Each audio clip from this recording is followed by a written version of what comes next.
Selamat pagi. Selamat pagi. Sobat Papa Asuransi. Yes. Jadi pagi ini kita membahas apa nih, Bro? Kita kali ini mau bahas tentang klaim asuransi, bro. Wah, kenapa klaim jadi perhatian lo? Karena gue denger banyak orang punya asuransi, yang apalagi yang anti asuransi, orang bilangnya, gue nggak mau punya asuransi nih, kenapa? Susah klaimnya. Gitu. Oh. Iya, makanya kita mau bahas nih. Ternyata klaim itu ada prosedurnya, bro. Jadi bukannya susah, tapi kalau kita ada dan tahu prosedurnya, itu pasti cair. Oke. Gitu. Nah, klaim ini kan macam-macam nih, ada jiwa, ada meninggal, rawat inap. Pertama nih, kita membahas tentang klaim apa dulu nih? Kita pertama bahas tentang klaim asuransi, bro. Tahu, klaim asuransi. Asuransi apa? Rawat inap. Oke. Rawat inap ya, rawat inap. Karena ini marak nih, rawat inap itu kadang-kadang ada yang bilang nggak bisa diklaim lah dan sebagainya. Rawat inap dulu lah ya. Oke. Iya. Kita bahas klaim rawat inap. Oke, prosedurnya kayak gimana rawat inap klaimnya itu? Oke, kalau klaim sebenarnya, jadi pemirsa ya biar tahu, untuk ngeklaim itu yang pasti setiap badan asuransi itu punya namanya formulir klaim. Oke. Gitu. Jadi kalau kita punya asuransi merek A misalnya atau merek B, itu kita harus tahu di mana kita ngedownload formulirnya. Oke. Biasanya kan minta sama agennya. Oh, iya, benar. Nah, kadang-kadang agen kan juga manusia. Kita sakit belum tentu dia nggak sakit. Jangan-jangan kita sakit dia sakit lebih parah gitu kan. Oh, nah, gitu. Jadi kita mau edukasi bahwa kalau misalnya kita punya asuransi A, kita tinggal datengin websitenya. Dan dokumen-dokumen apa aja yang buat klaim biasanya ada infonya di situ, bro. Jadi kalau memang udah selesai ngurus formnya, Mhm. biasanya nih ada nggak pendingan-pendingan atau permasalahan gitu yang keluar karena formnya setelah selesai ya di kita? Oke, nah gini, kalau untuk ngeklaim ya, sebenarnya kalau untuk rawat inap, kita ngomongin klaim rawat inap itu kan ada dua macam klaimnya. Oke. Yang pertama produk rawat inap yang pakai kartu. Pakai kartu. Pakai kartu. Nah, kalau pakai kartu, nasabah masuk rumah sakit, tinggal tunjukin kartu, penjaminan dari asuransi keluar, dia udah nggak usah nombokin apa-apa, nggak usah mikirin form dan sebagainya tuh. Langsung dia keluar lenggang kaki, pokoknya udah dijamin nih. Ya udah, akhirnya kartunya ditunjukin, kartu itulah yang ngebayar. Oh, kartu sakti ya? Kartu sakti, ya gitu. Jadi, lu minum juga. Angkat dulu. Oke, lanjut. Apa bedanya ngopi yang setelahnya pakai sama enggak? Kalau pakai itu. Nah itu nanti ada tuh, ada channelnya tuh ya. Ngopi kalau nggak ada ahnya belakangnya nggak enak, bro, gitu ya. Iya, oke. Balik ya. Jadi ngeklaim ya tadi gitu. Jadi Jadi prosedurnya ada pendingan apa nggak kalau misalkan? pendingan. Oke, balik lagi ke pendingan. Nah sebelum ke pendingan tadi gue lanjutin lagi kalau si nasabah ini punya kartu rawat inap dan penjaminannya sudah oke sama asuransinya lewat kartu, itu berarti nasabahnya nggak usah pusingin tentang after claimnya. Karena udah dibayarin dong, mau klaim apa lagi? Oh, jadi tinggal datang bawa kartu gitu ya? Iya, datang bawa diri, bawa kartu, terus rumah sakitnya ngajuin. Rumah sakitnya bisa email tuh. Oke. Email ke third party, yang paling gede kan Admedica.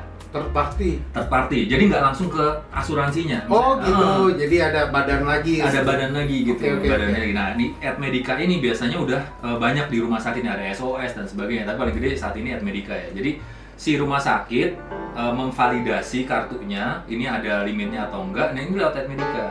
Oke. Gitu, nah dari Admedica ngeliat nih, oh ini dijaminkan kan kontraknya udah ada nih. Misalnya kita ngomong benderanya A tadi ya, nah, si bendera A kan udah ngasih data ke Admedica, oh ini ada pengecualian dan sebagainya atau enggak. Kalau enggak ada dan clean case, itu langsung dikeluarkan nih surat penjaminan atas nama Bapak Agus misalnya. Bapak Agus dijaminkan karena keluhannya ini, gitu. Oke.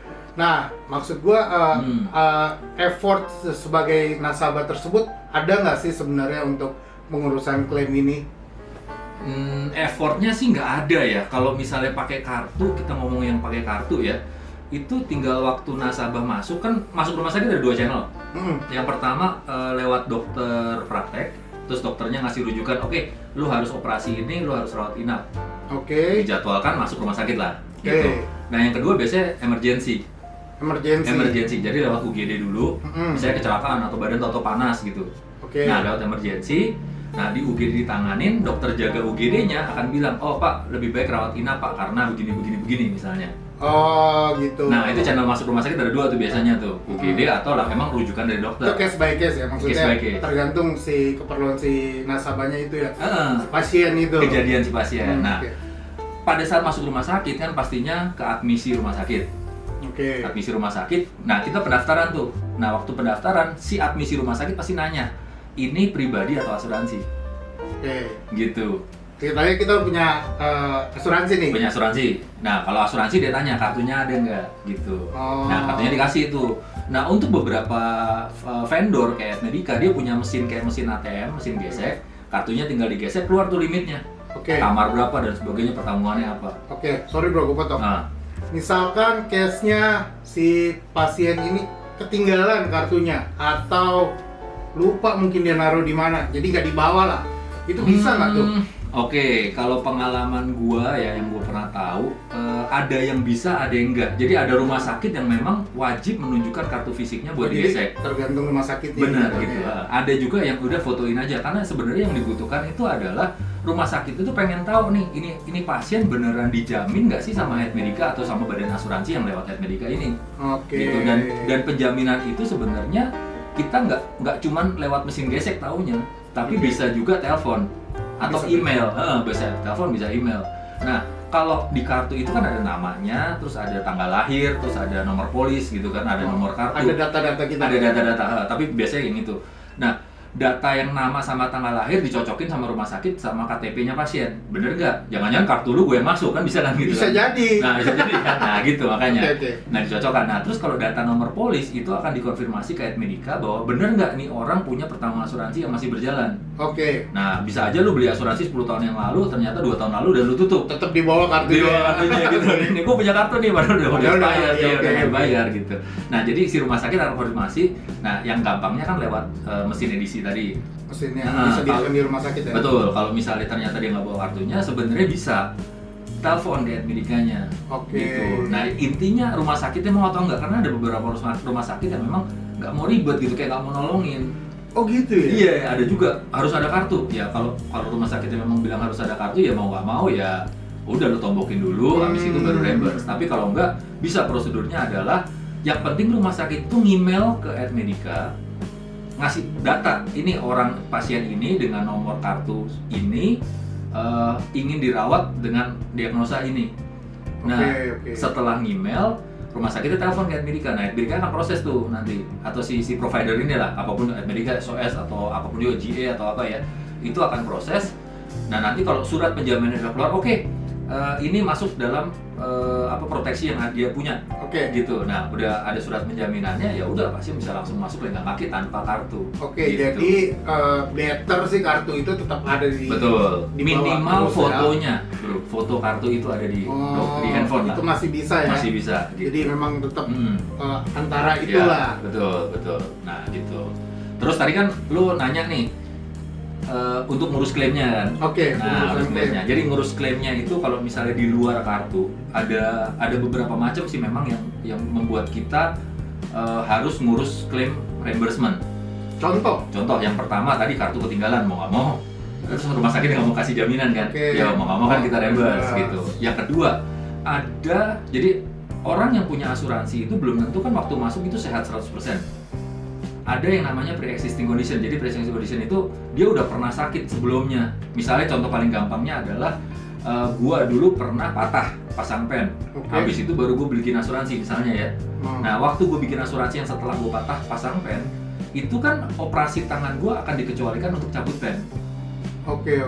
Gitu. Nah, kalau misalnya tiba-tiba gua ada kecelakaan yang menyangkut tangan gua, tapi memang mungkin berhubungan nih gara-gara kejadian yang dulu. Oh. Nah, kalau udah area abu-abu itu dan emergency, biasanya asuransi itu kalau berhubungan kan nggak dijaminkan. Dia biasa ngasih surat nggak dijaminkan dulu gitu loh. ada surat itu yang dikeluarin Ah. dari asuransinya. Dari Head Medicanya ya, Dari dari Head Head Medica Medica. ke rumah sakit. Oh, Oke. bahwa kasus ini gua nggak bisa jamin gitu.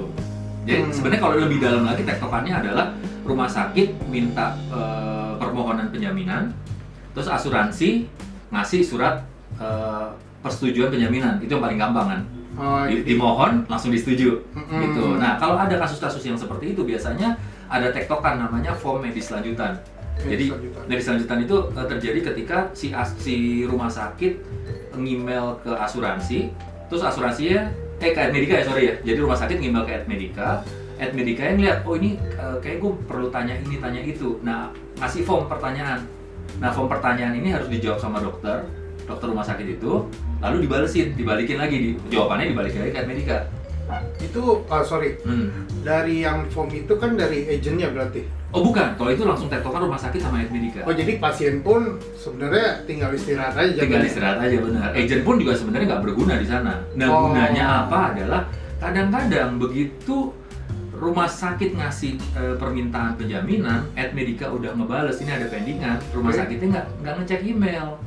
Pasiennya udah 4 jam diem aja nih. Ini kenapa sih rumah sakitnya nggak? Nah soalnya banyak kasus pasien tuh lama, pasien asuransi itu lama tuh keluar ya, karena dia juga nggak ngerti. Nah itu kasus pertama adalah mereka lupa ngecek email, kan rumah sakit kan terima email ya nggak cuma satu dua pasien kan. Banyak lah. Kemungkinan miss gitu dan bolanya di siapa itulah sebenarnya tugas agennya. Kalau bolanya di rumah, kalau agent itu kan bisa telepon ke Admedica. Saya agennya, ini ada permintaan penjaminan, statusnya gimana? Kalau si Admedica ngejawab, oh gue udah kirim form medis lanjutan nih, tapi belum dibalikin rumah sakit. Si agennya telepon ke pasiennya, Sien, tolong dong nih Sien, kasih tahu susternya nih, suruh ngebales nih, gitu. Nah kalau misalnya bolanya bisa kita kejar terus, tektokannya kan jadi cepet. Oh jadi poinnya tuh sebenarnya kita juga harus cari agen asuransi yang bisa kita percaya, dimana dia juga bisa bantu kita saat kita lagi istirahat. Soalnya kalau lagi sakit kan lu nggak bisa ngapa-ngapain dong. Benar. Jadi itulah tugasnya agent maksudnya gua. Betul, jadi tugasnya salah satunya begitu. Jadi kalau udah pasiennya emergency nggak bisa ngapa-ngapain dan kebetulan nggak ada sanak saudara yang nemenin, minimal agent asuransi sebenarnya nggak usah hadir ya, tapi agent asuransi itu standby by phone untuk nelponin si Admedica dan si rumah sakit. Ini bolanya di mana, dia kejarin terus gitu. Bola di lu, ayo lempar balik, bolanya di dia, ayo lempar balik, dan gitu sampai ketemu. Oh jadi dijamin atau enggak? Effortnya seorang pasien pun sebenarnya dia harusnya kasih kabar juga dong ke agent. Kalau ini gue lagi sakit nih, gue mau masuk, gue mau perawatan. Betul. Jadi paling enggak lu standby deh kalau gue butuh apa-apa gitu kan. Benar. Jadi itu sebenarnya juga kalau kita lihat dari sisi agent ya, kadang-kadang agent itu ngerasa si nasabah ini ngilang, ghosting. Ya elah ya. Nah si nasabah ini ngilang, jadi nggak cuma agent yang ngerasa, jadi nggak cuma nasabah yang ngerasa agent yang ngilang, jadi ada juga banyak yang gue tahu agent ngerasa nasabahnya ngilang, di kontak nggak bisa, nggak dijawab gitu. Padahal si agent ini bukan mau nawarin produk baru, bukan mau suruh upgrade, tapi pengen memastikan ini masih sehat nggak sih ini si nasabah ini. Iya, kalau tiba-tiba nasabah udah meninggal terus nggak ngeklaim karena nggak ada yang tahu punya asuransi, kan ruginya di nasabah gitu. Jadi gue menyarankan banget nih buat teman-teman yang udah punya asuransi gitu ya, tetap kontak deh sama agennya gitu. Jadi lebih baik agent lu yang tahu keadaan lu, lebih baik agent lu yang bisa ngurusin klaim lu dibanding agent lu yang cuman mulut manis di depan, ngasih kado ulang tahun, nyelamatin ulang tahun pernikahan dan sebagainya. Ada begitu, tapi begitu ngurus, bingung dia, gue mesti telepon ke siapa gitu. Padahal agent itu kan sebenarnya membantu ya makelar tengahnya lah gitu, biar bolanya ini jadi. Jadi ada jembatannya antara pasien dan rumah sakit ya. Iya. Dan agentnya sehari-harinya kan ngerjainnya itu, jadi tahu harusnya telepon ke siapa sih. Kalau pasien kan lo masuk rumah sakit ya nggak setahun sekali juga kan. Suruh telepon ke siapa juga dia bingung, nomor teleponnya berapa juga dia nggak tahu. Kalau agent kan hari-hari ngerjain begitu.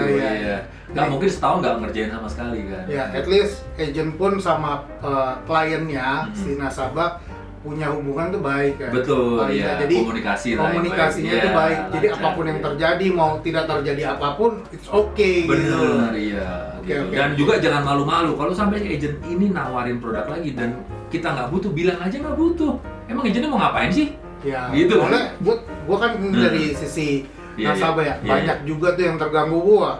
Telepon masuk dari agent inilah, agent itulah, agent A, B, C, D lah. Itu yang membuat si nasabah tuh jadi agak takut sebenarnya kalau buat tangkep ya. Iya, mungkin itu agennya lagi lapar kali ya. Jadi ngejar itu. Harusnya dia nelpon ke layanan cari makanan. Bukan cari nasabah. Cari diskon, cari cashback maksudnya. Nah, Ya. klaim yang kedua itu yang bisa diklaim itu adalah kalau misalnya lu punya asuransi lebih dari satu. Oh, jadi lu punya asuransi ada beberapa gitu? Beberapa, iya. Misalnya lu kerja di kantor, lu dapat asuransi dari kantor. Oh iya, banyak. Waktu masuk rumah sakit, lu pakai asuransi kantor. Atau BPJS itu? Atau BPJS misalnya. Nah, ternyata asuransi lu yang satu lagi itu bisa double claim.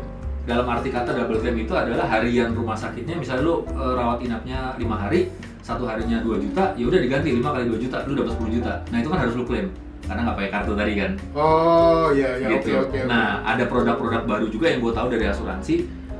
Dia walaupun kartu, kalau waktu masuk rumah sakit kartu itu nggak dipakai, dia bisa bertindak sebagai double claim.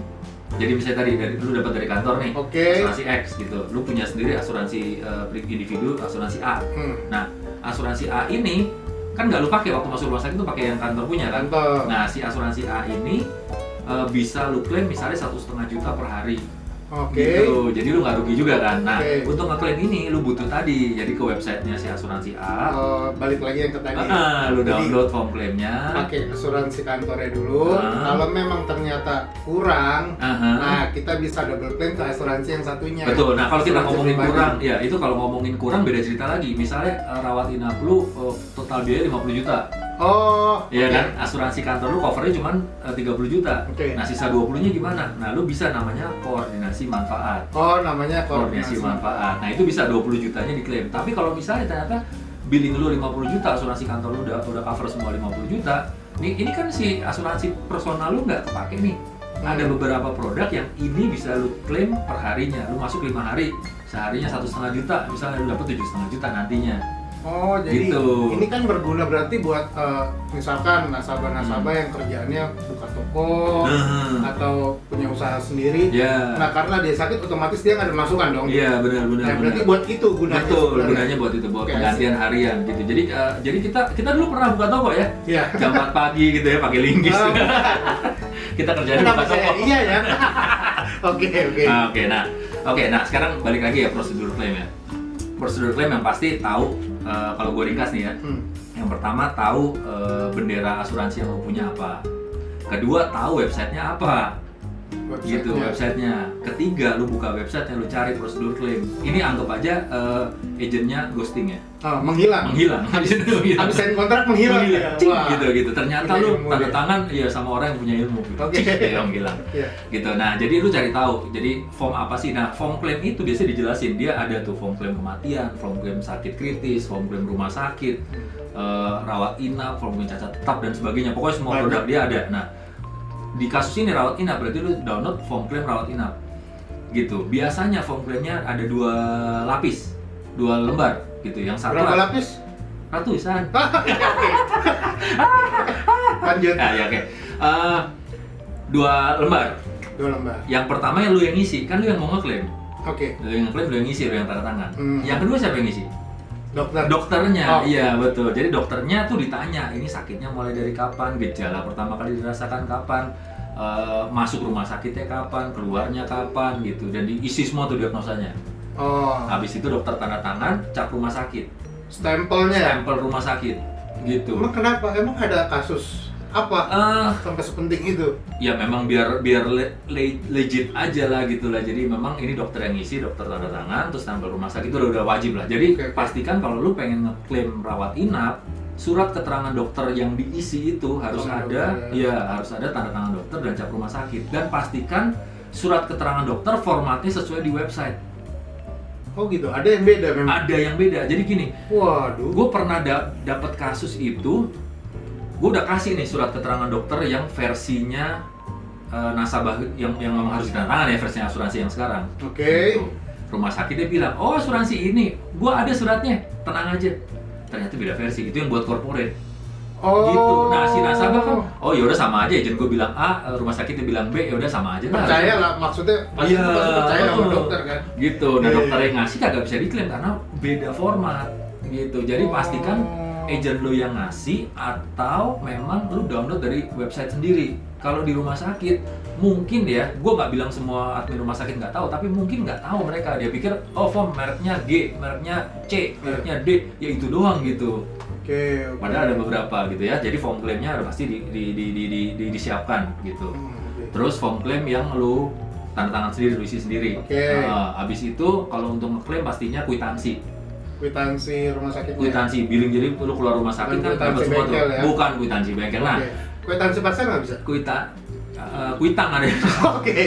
Jadi gini, ada yang nggak tahu beda antara kwitansi sama invoice. Iya, saya juga bingung. Nah, nggak tahu kan. Invoice itu tagihan. Jadi gini, begitu lu keluar rumah sakit kan kasih invoice dulu nih. Oke. Pak, tagihannya totalnya Rp12.753.000 Pak. Wow. Wow, gitu kan? Kan udah sakit terus dapat tagihan kan kaget. Iya, Takutnya nggak sehat. terus masuk lagi. Masuk lagi. Ya oke.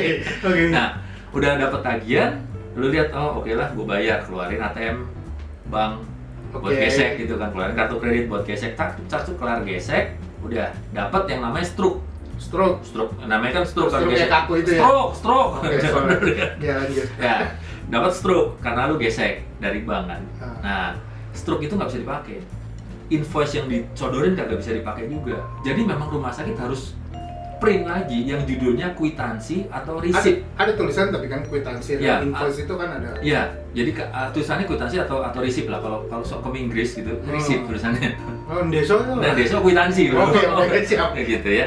Jadi pastikan yang diklaim ke perusahaan asuransi itu adalah kwitansinya, bukan invoice-nya. Karena kalau invoice doang itu kan belum terbayar. Prosedurnya kan lu dikasih invoice, lu bayar, lu dapat bukti pembayaran. Nah, bukti pembayaran penting kalau mau duitnya balik ya. Nah, penting kalau mau duitnya balik gitu.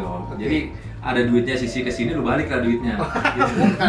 Bukan bos. Bukan, ya? Lain. Gitu. Nah, terus setelah kwitansi tadi yang perlu diperhatikan untuk ngeklaim lagi adalah selama berjalannya lu di rumah sakit ini, lu tindakan apa aja sih yang dilakukan. Kalau ada lab sama radiologi, itu harus ada hasilnya. Jadi dan hasilnya dan surat request dari dokter bahwa lu harus misalnya radiologi ya, lu harus scan paru gitu. Nah, itu harus dari dokternya ada surat keterangan harus scan paru, terus harus ada hasilnya scan parunya. Baru ada billingnya dong. Kalau lu billing doang tanpa ada hasil, ini billingnya siapa gitu. Jadi menguatkan tuh hasil labnya itu ya. Ya, itu radiologi kan, scan-scanan. Misalnya MRI dan sebagainya kan masuknya radiologi. Nah, yang kedua itu adalah lab, laboratorium, biasanya cek darah. Gitu.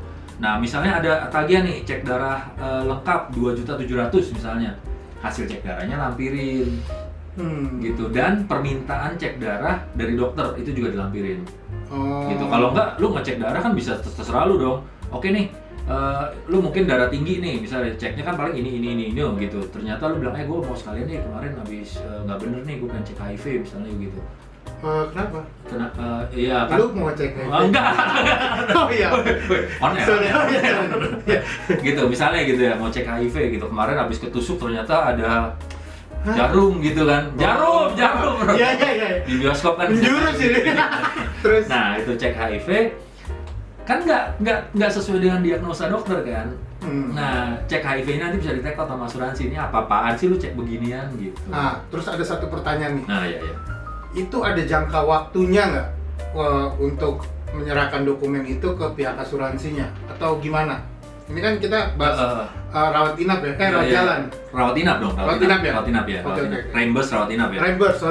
Reimburse rawat inap kalau dibilang ada jangka waktu, ya jangan kelamaan. Lu rawat inapnya misalnya tahun 2010, lu baru klaim 2030, ya udah nggak bisa lah gitu ya. Tapi kalau misalnya masih waktu yang wajar, lu habis keluar dari rumah sakit, masih pemulihan, belum bisa ngeklaim, ditungguin sebulan, 2 bulan sih masih oke lah.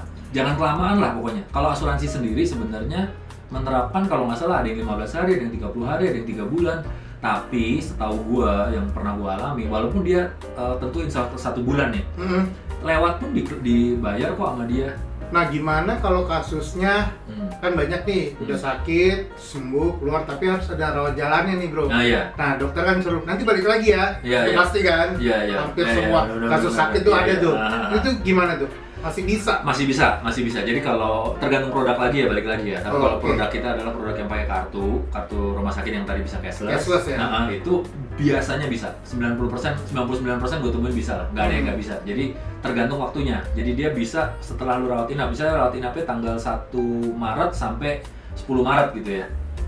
Nah, lu akan bisa, si pasien ini akan bisa nge-reimburse rawat jalan yang berhubungan sama rawat inap itu. Biasanya 30 hari sebelum 30 hari sebelum dan 90 hari sesudah keluar dari rumah sakit. Sesudah keluar rumah sakit dan sebelum bisa kan lu sakit badan panas misalnya cek darah, nggak ada apa-apa, minggu depan cek lagi, ternyata demam berdarah nih gitu kan, bisa kan. Jadi dokternya masih bisa dirumahkan dulu lah istilahnya. Bisa dirumahkan. Itu ternyata makin parah nih. Baru cek lagi, ternyata tipes gitu. Nah gitu ya, 30 hari sebelum dan 90 hari sesudah. Itu hampir semua bendera asuransi atau? Nah, itu beda-beda sih. Case by case beda-beda. Tapi paling cepat setahu gua itu yang sebelum itu 30 hari sebelum itu udah kayaknya paling cepat. Ada yang 60 hari, ada yang 90 hari mungkin ya. Kayaknya gue pernah dengar tuh 90 hari. Standarnya 30 hari itulah 30 hari pasti dapat. Nah, kalau sesudah itu ada yang 60 hari, ada yang 90 hari, ada yang 150 hari. Iya, jadi salah ya. Teman-teman langsung cek ya. Nah, biar nggak salah nih. Iya, kalau nggak telepon asuransinya pasti diangkat tuh. Iya, siap. Iya gitu. Nah, itu rawat jalannya sama. Prosedur klaimnya juga lu download form claim di websitenya atau minta sama agennya.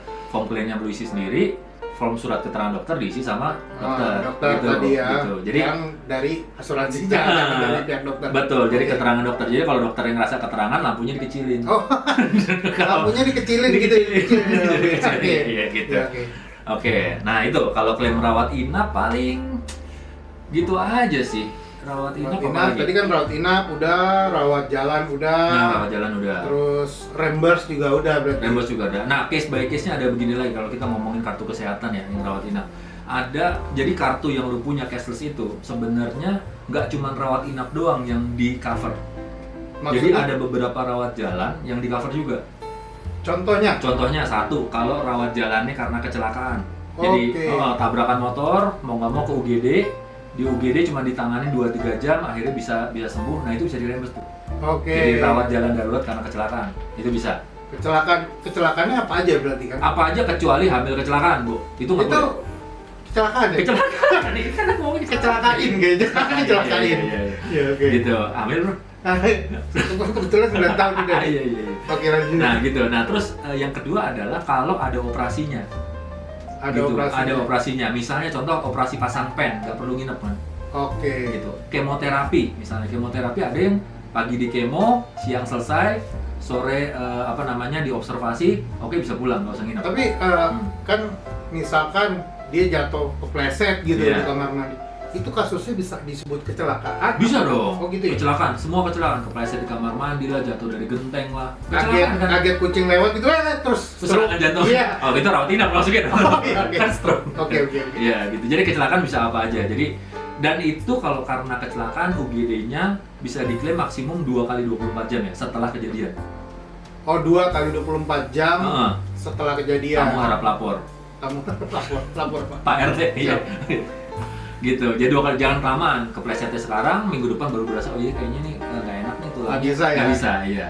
Terus rawat jalan apa lagi nih yang bisa di cover asuransi nih? Cover asuransi yang memang kartu cashless ya tadi ya, bukan asuransi, karena asuransi rawat jalan juga ada kan, yang corporate gitu. Oke. Nah, kartu yang cashless rawat jalan yang bisa di cover lagi tuh misalnya operasi katarak. Katarak bisa di cover. Di cover. Jadi operasi yang memang nggak perlu nginep, namanya one day surgical. Gitu, atau ada yang ngomong one day care. Nah, itu bisa di cover tuh. Oh gitu. Iya, dan beberapa rumah sakit itu bisa cashless. Jadi terima cashless. Memang secara prosedur namanya one day surgical, one day care yang nggak ada rawat inapnya pokoknya, itu harusnya reimburse. Harusnya kan? Reimburse ya. Jadi kalau gue boleh sebut merek ya, misalnya jadi waktu itu ada nasabahnya tim gue. Dia ada masalah dengan matanya. Gitu. Jadi harus disuntik matanya. Nah, sekali suntik tuh 18 juta atau berapa gitu kalau nggak salah. Sekali suntik. Yang kiri apa yang kanan? Yang kanan. Yang kanan kalau nggak salah. Dia bilang gini, sebenarnya ini obatnya 1 juta, tapi kalau mau 1 juta bayarnya suntik sendiri. Nah, lu berani nggak tuh? Enggak. Bercanda, obatnya emang mahal. Jadi memang ini harus sekali suntik 18 juta kalau nggak salah waktu itu harganya. Jadi itu di JEC. JEC Jakarta Eye Center ya, dan di situ dia bisa cashless. Diterima. Bisa cashless. Dan one day surgery itu? One day surgery enggak, datang observasi mata, suntik pulang. Cuman paling sejam 2 jam doang. Gitu. Gitu. Nah, terus dia pindah ke JEC cabang lain. Gue lupa ya JEC mana, nanti gue akan cari tahu. Tapi dia pindah ke JEC cabang lain dan harus reimburse, dia nggak terima cashless. Sama-sama JEC jadi gitu. Belum tentu sama prosedurnya. Betul. Jadi tergantung, kita akan mintakan si adminnya boleh dong cashless. Tapi kalau enggak, memang secara prosedurnya nggak bisa cashless, harus reimburse gitu. Nah, kurang lebih gitu, dan berhubungan dengan rawat inap gitu. Jadi contohnya misalnya tadi kemo, cuci darah itu pasti ke cover lah. Gitu tuh. Iya. Perawatan lanjutan ya. Perawatan lanjutan, betul. Oke. Jadi tadi kan udah kita bahas semua nih, rawat inap, rawat jalan, terus kartu rumah sakit, rumah sakit, Jadi udah cukup lengkap nih sebenarnya. Yeah. Nah, kalau memang bisa teman-teman catat deh tadi, karena takutnya miss informasi kan jadi repot juga. Atau balik lagi hubungi agen-agen kepercayaan Anda. Ya, agen Anda hubungin, tanya gitu. Bangun hubungan lah. Jadi kalau sampai ada emergency, teman-teman bisa tahu gitu kontak ke siapa. Terutama kenalin. Jadi kalau lu beli asuransi nih, kenalin agennya ke temennya atau minimal ke istrinya, ke nyokapnya gitu. Jadi kan kalau pada saat lu emergency, kan lu nggak bisa ngapa-ngapain nih gitu ya. Ternyata lu beli asuransi diem-diem. Gini lu nggak tahu, nyokap lu nggak tahu. Gue agennya misalnya nih. Lu udah diem-diem, kejadian gue juga nggak tahu kan, gue juga bukan cenayang, nggak ada yang hubungin gue gitu. Nah udahlah buyar, akhirnya nggak ngeklaim, akhirnya lu ngomel-ngomel, gue punya asuransi buat apa nggak klaim, agennya nggak beres tuh gitu misalnya ya. Nah itu dia, jadi segera deh hubungin, jangan tunggu sakit dulu kalau bisa. Jadi masih sehat-sehat, kita sudah punya persiapan semua nih. Atau kalau nggak, kalau misalnya ada pertanyaan lebih lanjut, boleh komen di YouTube kita. Kita akan bantu jawab gitu. Kita akan terangin prosedurnya, kita akan bantu sampai klaimnya selesai. Iya. Gitu.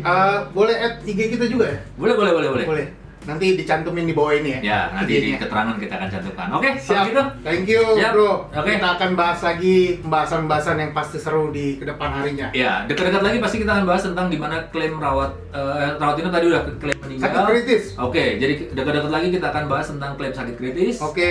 Klaim meninggal dan klaim-klaim lainnya dan persoalan-persoalan klaim lainnya yang agak ngejelimet gitu. Banyak. Ditunggu aja beberapa video kita ke depannya. Oke lah, ngopi dulu. Siap, kita angkat. Kayak whisky aja. Sampai jumpa.